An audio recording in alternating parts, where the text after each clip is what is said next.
Bonds are debt securities that are issued by governments, municipalities, corporations, and other entities to raise capital. When you purchase a bond, you are essentially lending money to the issuer for a fixed period of time, and in return, you receive regular interest payments and the repayment of the principal amount at maturity. Here's how bonds work. 1. Issuance. The issuer determines the terms of the bond, including the principal amount, the interest rate, the maturity date, and any other specific features. These terms are stated in the bond's prospectus or offering document. 2. Primary market. Initially, the bonds are offered to investors in the primary market through an underwriting process, where investment banks or broker-dealers facilitate the sale of the bonds on behalf of the issuer. Investors place bids or purchase the bonds at the specified price. Once the bonds are sold, the issuer receives the proceeds. 3. Coupon payments. Bonds typically pay periodic interest payments, known as coupon payments, to the bondholders. The coupon rate is fixed at the time of issuance and represents the annual interest rate as a percentage of the bond's face value. For example, if a bond has a face value of $1,000 and a coupon rate of 5%,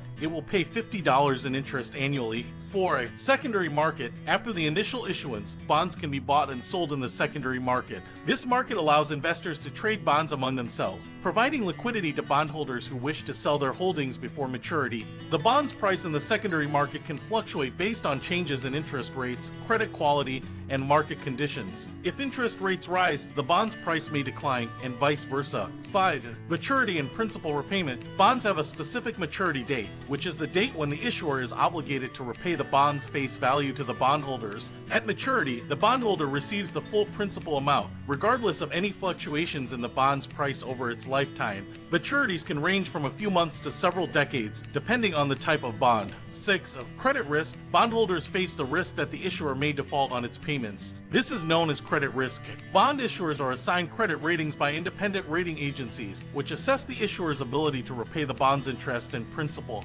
Higher rated bonds are considered less risky and typically offer lower interest rates, while lower rated or junk bonds have higher yields but come with increased credit risk. 7. Callability. Some bonds may have a call provision, which allows the issuer to repay the bond before its maturity date. When a bond is called, the issuer buys back the bond from bondholders at a predetermined call price. Callable bonds can offer investors higher interest rates initially but may be called if interest rates decline, limiting the potential for future interest income. It's important to note that the specifics of bond terms can vary widely, and different types of bonds have their own unique characteristics and risks. It's advisable to carefully review the bond's prospectus or offering document and consider factors such as credit quality, maturity, and interest rate environment before investing in bonds. Consulting with a financial advisor can also provide guidance tailored to your individual circumstances.